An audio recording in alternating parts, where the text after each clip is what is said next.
আলাইকুম। আমি হইলাম জেলা শ্রমিক দলের ভারপ্রাপ্ত আহ্বায়ক।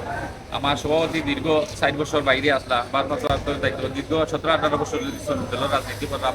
দক্ষিণ সুরমা শ্রমিক দলের 5বার নির্বাচিত শ্রমিক দলের সভাপতি ও জেলা শ্রমিক দলের 2বার সিনিয়র সহসভাপতি এবং বর্তমানে ভারপ্রাপ্ত আহ্বায়ক দায়িত্বে আসলাম। আমি সিলেট শ্রম দপ্তর উপসর শ্রম দপ্তরে গেছিলাম। আমার আওয়ামী লীগের কিছু সন্ত্রাসীরা আমার উপরে হামলা করেছে। এই হামলার তীব্র নিন্দা জানাইলাম এবং পূর্ব এর আগেও অনেকদিন আমি লাইভেও বক্তব্য রাখছি, বিভিন্ন সভা সমাবেশে বক্তব্য রাখছি, মিটিং মিছিলে বক্তব্য রাখছি। আমার উপরে বারবার এই শ্রমিক লীগ নেতা হলে আমার বারবার নির্যাতিত করে। আজকে বাস্তবে তারা আমার উপরে হামলা করছে। হামলা করার পরে আমার অনেক মাইদুর করছে। আমার পকেটের কিছু টাকা পয়সাও আছিল, প্রায় 30-32 হাজার টাকা, এগুলোও নিয়ে গেছে। আমার এই মোবাইলটাও ব্যাংকে ফেলছে। আমি দেশবাসীর গেছে এবং বাংলাদেশ জাতীয়তাবাদী পরিবারের গেছে আমি জোড়াত করি এই বিচারটা দিলাম। আমার উপরে এই নির্যাতন কেন হয়েছে, দীর্ঘ 17-18 বছরও লাঞ্ছিত হয়েছি অবৈধ ফেসিস্ট সরকারের আমলে। কখনো আমাদেরকে এই নির্যাতন করে এই দাবি কিন্তু আমি দেশবাসীর গেছে, প্রশাসনের গেছে এবং আমার দলের সব নেতা কর্মীদের গেছে এই আপনার দ্বারা এগুলি আমি আমার সংক্ষিপ্ত করতেছি। টেবিল মইনুল সহ শ্রমিক লীগ নেতা মইনুল সহ অনেক নেতা কর্মী আসছিল। তারা আমি হলরে তো এই তৎকালীন সময় চিনছি না, কিন্তু মইনুল আসছিল, মইনুলের বাহিনী আসছিল 100% ছিল। আমার এই দুইটা দাঁত লড়ে গেছে, অনেক রক্ত গেছে, এই পাঞ্জাবি ফাটছে, অনেক কিছু টাকা পয়সাও আসলে আমার এগুলা নিয়ে গেছে।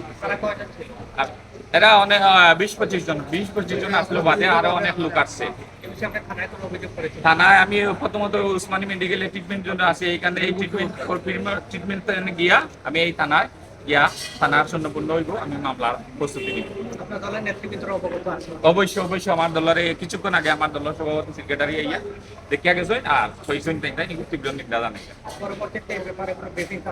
পরবর্তীতে অবশ্য আমার দলের নেতাকর্মীদের সাথে নিয়ে যত কিছু করার আমরা এই মই মুরব্বী নিয়ে দলের নেতাকর্মীদের নিয়ে যে ডিসিশন দিবা সেই ডিসিশন আইনি প্রক্রিয়া চলবে। ঘটনার ব্যাপারে আর খেয়ে জানেন একটু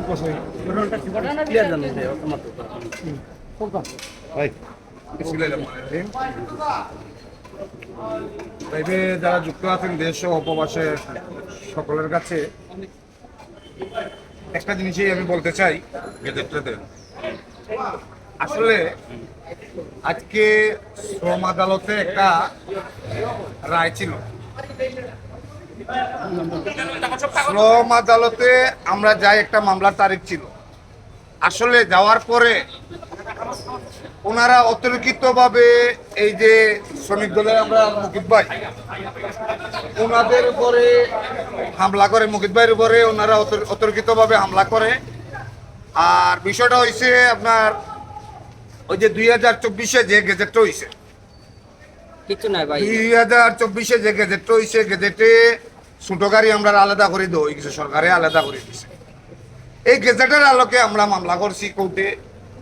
আমরা তো কোনো হাঙ্গামা টাঙ্গামা করতে ইচ্ছুক নাই। আমাদের কত হইলো আমরা দেশের আইন মানি, দেশের সরকার মানি। কিন্তু এই আওয়ামী লীগের দোসর মইনুল এবং আরো অনেক আছে, এরা অতর্কিতভাবে শ্রমিক দলের ভারপ্রাপ্ত সভাপতি মুকিত ভাইয়ের উপরে হামলা করে। যেই মাত্র মুকিত ভাই খালি কোর্টে ঢুকা মাত্রই তারা হামলা করে। ধন্যবাদ।